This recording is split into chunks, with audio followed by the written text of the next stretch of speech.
Welcome to The Lion's Share, the podcast where family, faith, football, finance, and fun come together. Join Mitch Lyons, former NFL player turned financial pro, as he shares insights and stories from his unique journey. From navigating the financial playbook to celebrating life's touchdowns, this podcast is all about living a balanced and fulfilling life. So buckle up your chin strap, say your prayers, and let's dive into the game plan for a prosperous future both on and off the field. Welcome to The Lion's Share, where we talk family, faith, football, finance, and fun. I'm your host, Mitch Lyons. For those of you not familiar with me, I'm a former NFLer, played 7 years in the league, 4 with Atlanta, 3 with Pittsburgh, blew out a couple knees in Pittsburgh and decided to put my Michigan State business degree to work for myself. And now I own a retirement planning company called Mitch Lyons Wealth. You can check us out at mitchlyonswealth.com. Father of 6, Poppy to 2 grandsons, and ready to just attack this episode and touch on a couple topics regarding sports and finance. And let's talk about the NCAA. The NCAA specifically related to their transfer rules and their name, image, and likeness rules or legislation, better known as NIL, which between the two of them has changed the landscape of college sports. And in some ways good, but also in some ways bad. And let's touch on those. Back in the days of the late 80s, early 90s, when I was at Michigan State, I kind of put pen to paper, and I figured out what I was earning based on what the cost of my scholarship that I was on, full ride scholarship, and I kind of divided it by the hours that we were putting in all year, whether it was spring football or weight training or study halls, and everything else that went into being a college football player, and divided it into my tuition, and it quickly became apparent to me I wasn't even making minimum wage. So when NIL came onto the scene 3 years ago, where it became evident that kids were going to be able to benefit from their name, image, and likeness, and that some of this wealth that the NCAA has been able to create over the years, which really was gulped up by coaches, administrators, the NCAA itself, and their administrators, on the backs of a lot of college athletes. So NIL, in terms of spreading the wealth and letting some kids benefit from the talents and skills that they bring to college campuses, in order for the colleges to make a lot of money, I was all for them getting a piece of that pie. So on the surface, I think that's great. But combined with the new transfer rules that came into effect in April of this year, where it allows kids, as long as they're progressing towards a degree, that they can transfer without losing a year of eligibility. So in essence, if you recall, back in the 80s and 90s when I played college football, if you transferred, you had to sit out an entire season. You couldn't just transfer to another school. That changed a few years back, where kids were allowed to transfer once and not lose a season of eligibility. But in April, basically it opened up Pandora's box to let a kid go play for 4 different schools in 4 years as long as they were progressing towards a degree. Which, for the kid, maybe that's great, maybe it's not. But for the college fan, for me, it has really soured my outlook on NCAA sports in general. And the reason being is I don't know who's going to be on the roster year to year.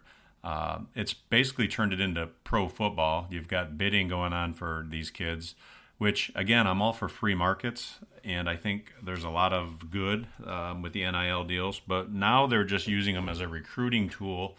And they're luring kids from one school to the next. And they can do it unlimited amounts of time. And I can completely understand why people don't want to coach college football anymore from the standpoint. If you look at a guy like Jim Harbaugh, and to be fair, Jim left a lot of smoke behind him with in terms of allegations and suspensions and whatnot at Michigan. But why in the world would you not want to go on to the NFL, where basically you just have to coach football? Because in the NCAA, you've always needed to go kowtow and kneel before the 16 and 17-year-old that you're recruiting to try to get him to come to your school. That's bad enough, and a good reason why I never wanted to get involved in college recruiting. But now you've got to do that not only for the 16 and 17-year-olds you're trying to get to commit to your school to come in initially, but now you've got to re-recruit your entire roster every single year to try to get them to stay. And you look at some of the turnover going on in college campuses and college teams. You look at Deion Sanders at Colorado when he went there. I think they had about a 75-80% turnover ratio on their team. You don't know who the heck's going to be on the field for you. And for me, I mean, it's hard to have emotional attachment to my school when, frankly, most of the kids probably playing there aren't that emotionally attached to it. And a good percentage of them are going to be gone the next year at the first better offer, the first sign of greener grass. So that for me has really soured college athletics. But that said, again, for a lot of kids, it has been a tremendous opportunity. And you look at some of these top NIL deals. Obviously, Caitlin Clark in women's basketball was, has been in the news, continues to be in the news.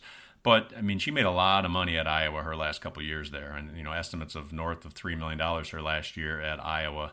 And that's awesome, man. She changed the landscape of college, not only college basketball, but women's basketball in general, which she's trying to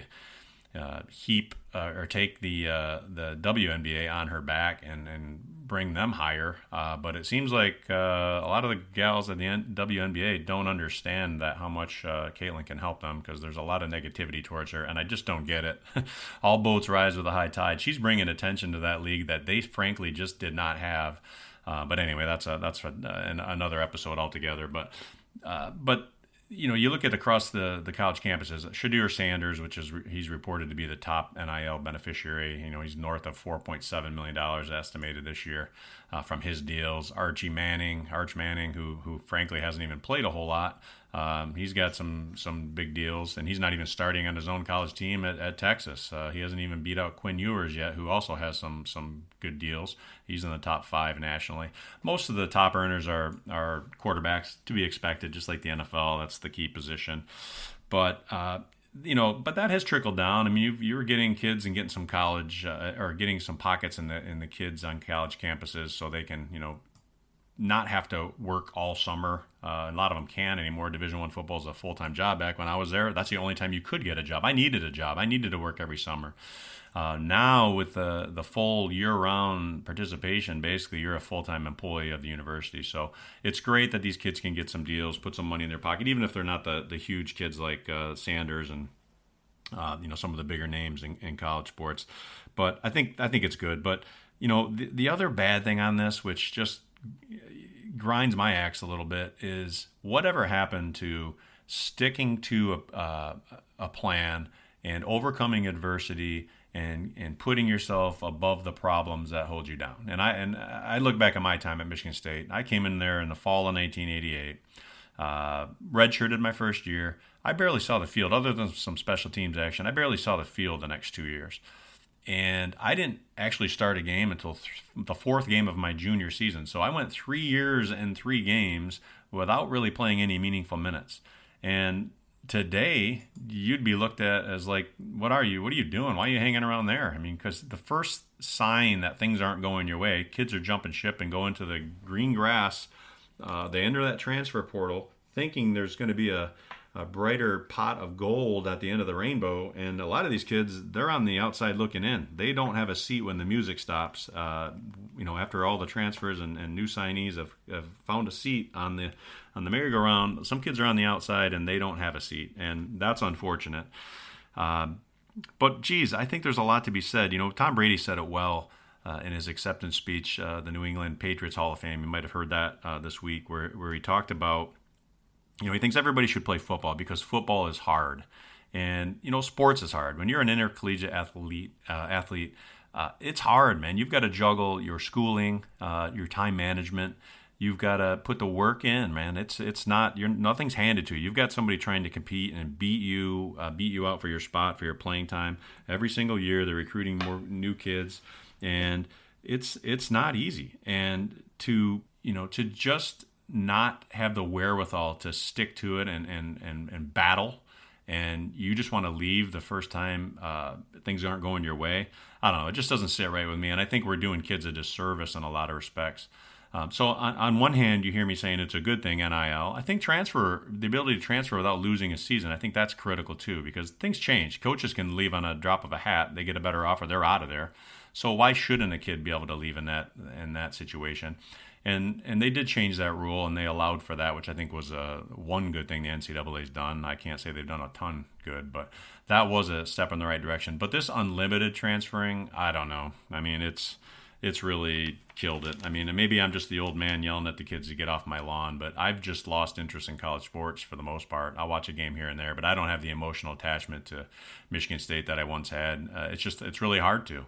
And it's unfortunate because I miss having that kind of passion and that connection to the university. But anyway, so that's that. But maybe I'm the only one. I think there's some good out there. I think there's some bad. I don't particularly care for it. Maybe some people do. Maybe a lot of people like it. I don't know. I'd love to hear from you and hear your comments, or feel free to like or subscribe to my channel and to my podcast.